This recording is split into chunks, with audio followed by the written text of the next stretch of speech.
សំឡឹងអង្គញាប់ញ័រអង្គប្រាស្ញប់ញ៉ៃហួសស្មើសនល្អប្រណិតវិរៈបុតកាមេរ៉ាដូនតាខ្មែរពិតស្នាដៃច្នៃគិតសាងសង់ទុកនៅជាទីមោទនៈបញ្ជាក់កិត្តិយសអតីតពងខ្ពស់ឈ្មោះមានសំណើបញ្ចើចសរសើរបញ្ចើឲ្យខ្លៅកំឡុងកូនចៅត្រូវញាក់ស្មារតីងាកមើលអតីតកុំគិតវង្វេងកុំឈួតនឹងលេងអបាយអបិយ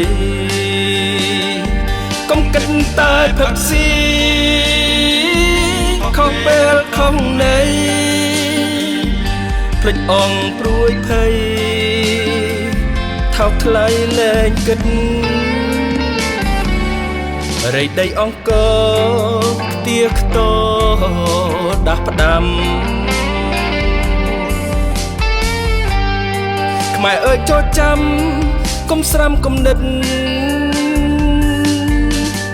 រៀនអាចជាស្រ័យរៀនចេះធ្វើពិត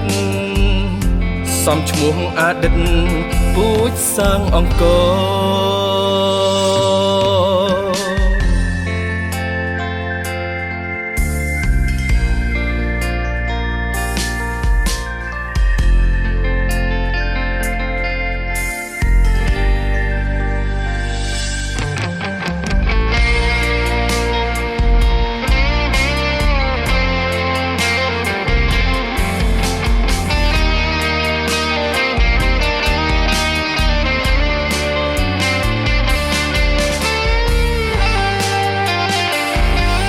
មើលអតីត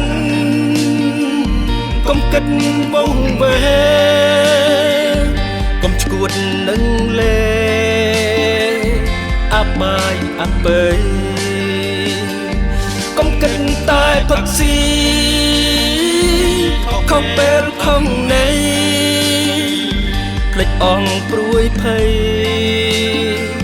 ថោកថ្លៃលែងគិតរៃដីអង្គខ្ទាខ្ទដាស់ផ្ដាំខ្មែរអើយចូលចាំកុំស្រាំគំនិត